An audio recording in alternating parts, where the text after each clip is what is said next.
And now, Edgar Allan Poe's favorite story of mine. It's a telltale heart. True, nervous, very, very dreadfully nervous I had been and am. But why will you say that I am mad? The disease has sharpened my senses, not destroyed, not dulled them. Above all was the sense of hearing acute. I heard all things in the heaven and in the earth. I heard many things in hell. How then am I mad? Hearken and observe how healthily, how calmly I can tell you the whole story.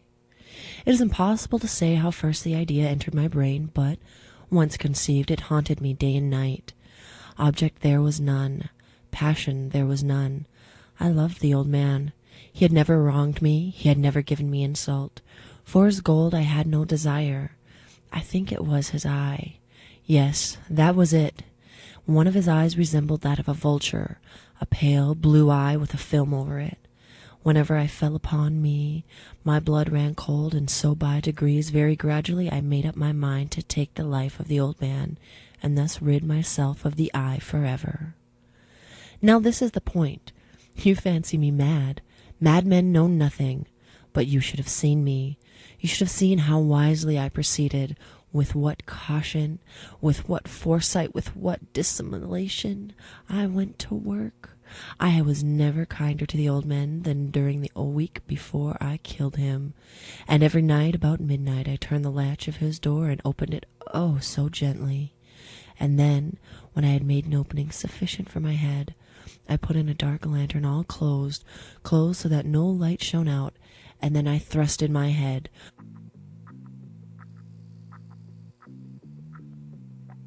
Oh, you would have laughed to see how cunningly I thrust it in. I moved it slowly, very, very slowly, so that I might not disturb the old man's sleep. It took me an hour to place my whole head within the opening so far that I could see him as he lay upon his bed. Ha! Would a madman have been so wise as this? And then, when my head was well in the room, I undid the lantern cautiously. Oh, so cautiously. Cautiously, for the hinges creaked. I undid it just so much that a single thin ray fell upon the vulture eye. And this I did for 7 long nights, every night just at midnight. But I found the eye always closed, and so it was impossible to do the work. For it was not the old man who vexed me, but his evil eye. And every morning when the day broke, I went boldly into the chamber and spoke courageously to him, calling him by the name in a hearty voice, and inquiring how he passed the night. So, you see, he would have been a very profound old man indeed to suspect that every night, just at 12, I looked in upon him while he slept. Upon the 8th night, I was more than usually cautious in opening the door. A watch's minute hand moves more quickly than mine did. Never before that night had I felt the extent of my own powers, of my sagacity. Could scarcely contain my feelings of triumph. To think that there I was, opening the door little by little, and he could not even to dream of my secret deeds or thoughts. I fairly chuckled at the idea, and perhaps he heard me, for he moved on the bed suddenly as if startled. Now you may think that I drew back, but no. His room was as black as pitch, with a thick darkness, for the shutters were close fastened through fear of robbers, and so I knew that he could not see the opening of the door, and I kept pushing it on, steadily, steadily. I had my head in, and was about to open the lantern when my thumb slipped upon the 10 fastening, and the old man sprang up in bed, crying out, "Who's there?" I kept quiet, still, and said nothing. For a whole hour I did not move a muscle, and in the meantime did not hear him lie down. He was still sitting up in the bed listening, just as I have done night after night, hearkening to the death watches in the wall. Presently I heard a slight groan, and I knew it was the groan of mortal terror. It was not a groan of pain or of grief, oh no. It was the low, stifled sound that arises from the bottom of the soul when overcharged with awe. I knew the sound well. Many a night, just at midnight, when all the world slept, it has welled up from my own bosom, deepening, with its dreadful echo, the terrors that distracted me. I say I knew it well. I knew what the old man felt, and pitied him, although I chuckled at heart. I knew what he had been lying awake ever since the first slight noise when he had turned in the bed. His fears had ever since been growing upon him. He had been trying to fancy them causeless, but could not. He had been saying to himself, "It is nothing but the wind in the chimney. It is only a mouse crossing the floor," Or it is merely a cricket which has made a single chirp. Yes, he has been trying to comfort himself with all these suppositions, but he has found all in vain. All in vain, because death, in approaching him, had stalked him with his black shadow before him and enveloped the victim. It was the mournful influence of the unperceived shadow that caused him to feel, although he neither saw nor heard, to feel the presence of my head within the room. When I had waited a long time very patiently without hearing him lie down, I resolved to open a very, very little crevice in the lantern. So I opened it. You cannot imagine how stealthily, until at length a single dim ray like the thread of a spider shot out from the crevice and fell upon the vulture eye. It was open, wide open, and I grew furious as I gazed upon it. I saw it with perfect distinctness, all a dull blue, with a hideous veil over it that chilled the very marrow in my bones. But I could not see anything else of the old man's face or person, for I had directed the ray of it by instinct precisely upon the damned spot. And now have I not told you that what you mistake for madness is but over-acuteness of the senses? Now, I say, there came to my ears a low, dull, quick sound, such as a watch makes when enveloped in cotton. I knew that sound well, too. It was the beating of the old man's heart. It increased my fury as the beating of a drum stimulates the soldiers into courage. But even yet I refrained and kept still. I scarcely breathed. I held the lantern motionless. I tried how steadily I could maintain the ray upon the eye.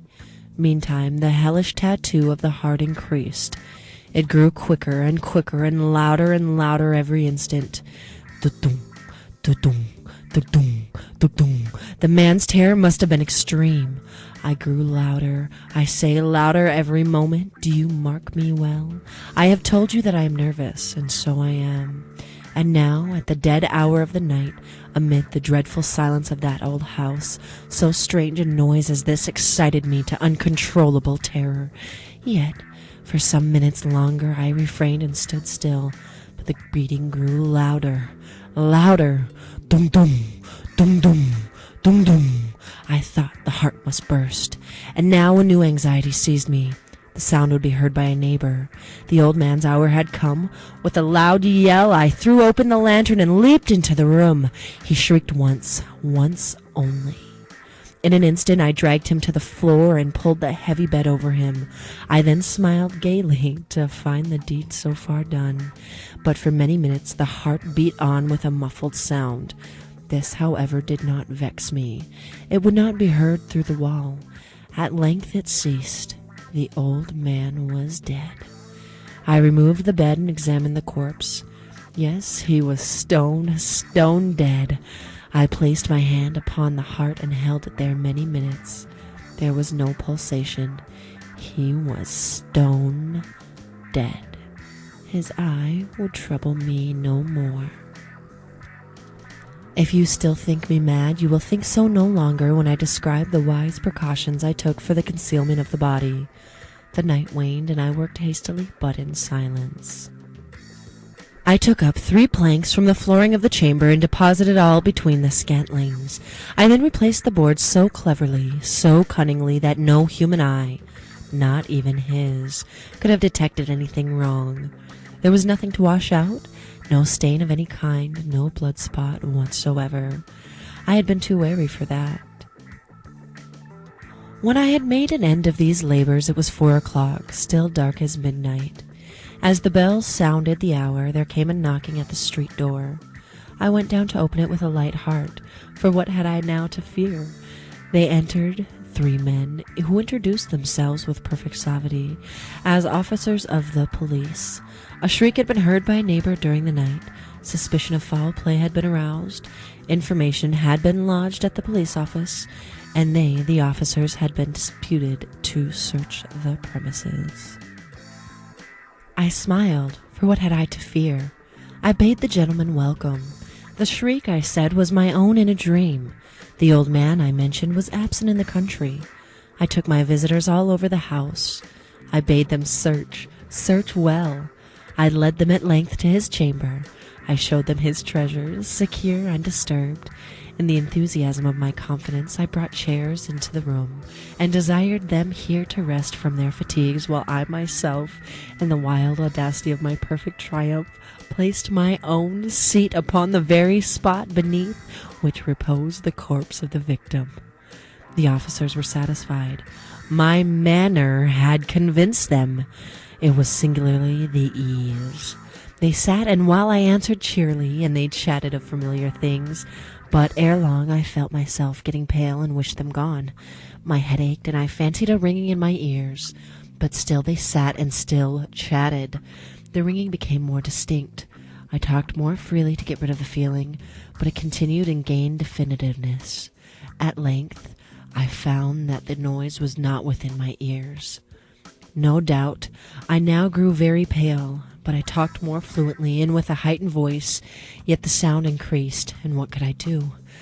It was a low, dull, quick sound, much such a sound as the watch makes when Enveloped! in cotton. I gasped for breath, and yet the officers heard it not. I talked more quickly, more vehemently, but the noise steadily increased. I arose and argued about trifles in a high key with violent gesticulations, but the noise steadily increased. Why would they not be gone?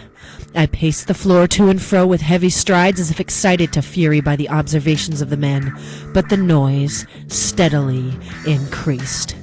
Oh God, what could I do? I foamed, I raved, I swore. I swung the chair upon which I had been sitting and grated it upon the boards, but the noise arose over all and continually increased. It grew louder, and louder, and louder, and still the men chatted pleasantly and smiled. Was it possible they heard not? Almighty God, no, no. They heard, they suspected, they knew. They were making a mockery of my horror. This I thought, and this I think. But anything was better than this agony. Anything was more tolerable than this derision. I could bear those hypocritical smiles no longer.